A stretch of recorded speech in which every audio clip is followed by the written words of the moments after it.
I don't remember what show was on that night. Probably one of those crime docuseries she likes. Ironically, what I do remember is that laugh. Not the usual kind. It was sharp, cruel. It cut through the wall like a knife. Her voice followed it. He's too dumb to notice I've been sleeping with his best friend. She said it like a punchline. Then his voice. My best friend since college. Stepbrother, technically, but we grew up under the same roof. He laughed too. Not nervous laughter. Comfortable. Like this wasn't new. I sat in the garage. In the dark. I had gone out there to fix a shelf, ended up just sitting there scrolling. I wasn't even trying to listen. The wall between the garage and the living room is thin, and they didn't care who heard. Maybe they thought I was upstairs. Maybe they didn't care. That moment changed everything. I didn't confront her. Not that night. Not the next morning. Instead, I waited. Anger would have been easy. Explosions, screaming, throwing his ass through a wall. But that's not how people like them fall. That would give them control of the narrative. I wanted silence. Patience. Precision. Because you see, I wasn't dumb. I just loved too loud. We'd been married 6 years. 2 stepkids, hers from a previous relationship, who I'd helped raise since they were toddlers. My stepbrother? He was family, at least I thought. He was my best man. He once told me I was the only real brother he ever had. Looking back, it's almost poetic. I started with passwords. Quietly changed mine. Made new backups. Pulled financial records. Screenshotted everything. Texts, emails, shared accounts.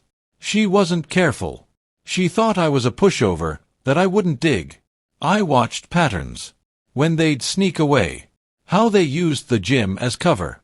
How she'd suddenly be tired when I wanted to go out, only to leave an hour later because her sister had a crisis.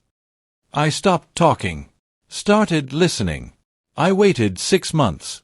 During that time, I quietly moved half my paychecks into a separate account she didn't know existed.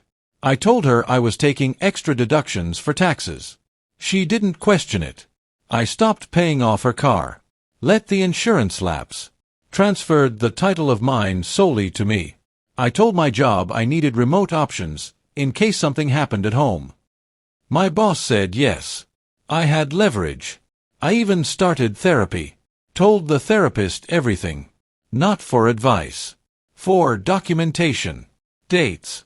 Mental state. History. Strategy. Then came the weekend trip. She said it was a girl's getaway. I knew better. I watched him leave an hour after she did. Same luggage tag from the wedding we'd all gone to in Mexico. Amateurs. What they didn't know was that I already had all the proof I needed. I even hired a private investigator, not because I needed confirmation, but because I wanted photos. Dates. Reports. Stuff that wouldn't make it into a Netflix doc, but would blow apart a custody hearing. That was the real long game. The kids. The day after they came back, I made breakfast.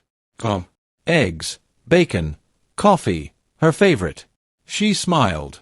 Kissed me on the cheek. Said she missed me. I smiled back. Lied just as easily as she had. I had gotten good at it. 3 weeks later, I filed for divorce. She was blindsided. Screamed. Cried. Asked why. I just said, "It's time." She moved out. Went to stay with her sister. What she didn't realize was everything that followed was already set in motion. She got served.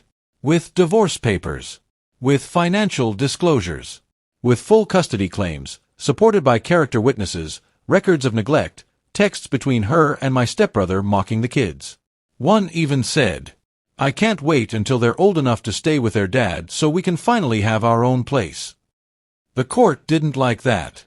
At all. The PI's reports were airtight.